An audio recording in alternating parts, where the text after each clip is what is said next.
शंख किस चीज का प्रतीक है? आपके पास संकल्प होना चाहिए, संकल्प का उद्घोष। जब गीता शुरू होती है तो पहले अध्याय के 14वें श्लोक में भगवान पांचजन्य को बजाते हैं, पर भगवान अकेले नहीं बजाते। अर्जुन देवदत्त बजाते हैं, युधिष्ठिर अनंत विजय बजाते हैं, भीम पौंड्र बजाते हैं, सुघोष और मणिपुष्पक को नकुल और सहदेव बजाते हैं। संकल्प का उद्घोष। आप कभी भी देखिए महाभारत का फोटो दिखाया जाता है तो भगवान गीता में भगवान कृष्ण जो है पांचजन्य को बजा रहे हैं। संकल्प का उद्घोष।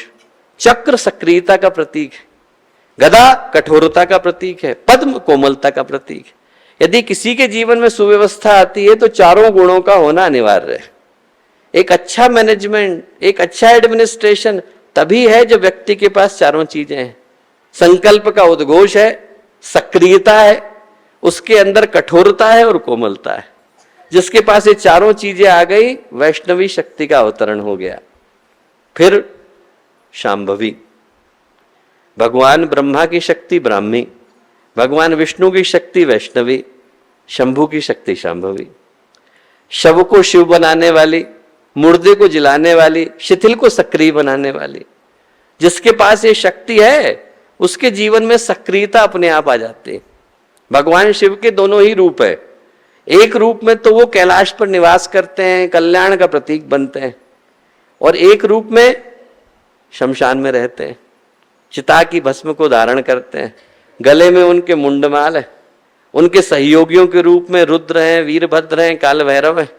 उनकी आंखों में अग्नि ज्वाला है, काल सर्प उनका यज्ञोपवीत, उनके चरणों की थिरकन से प्रलय जन्म लेती है। उस रूप में, महारुद्र के रूप में वो शव को जीवित करते हैं, और उनकी जो शक्ति है उनका नाम है शांभवी।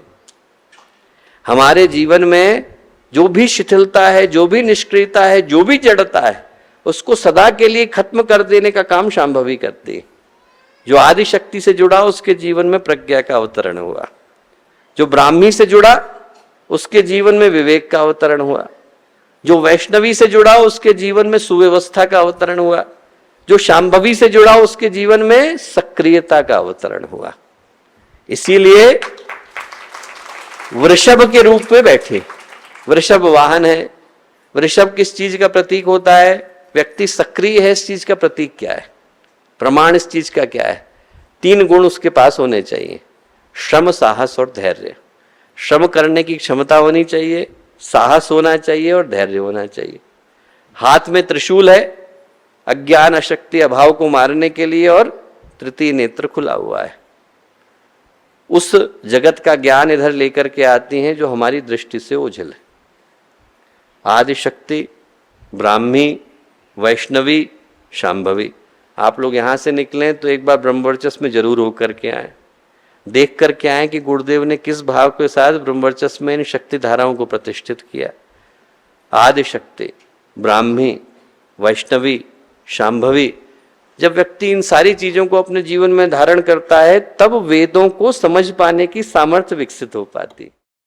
हमारे YouTube चैनल शांति कुंज वीडियो गायत्री परिवार को सब्सक्राइब करें एवं बेल आइकन जरूर दबाएं ताकि गायत्री परिवार की विभिन्न गतिविधियों की जानकारी आपको मिलती रहे।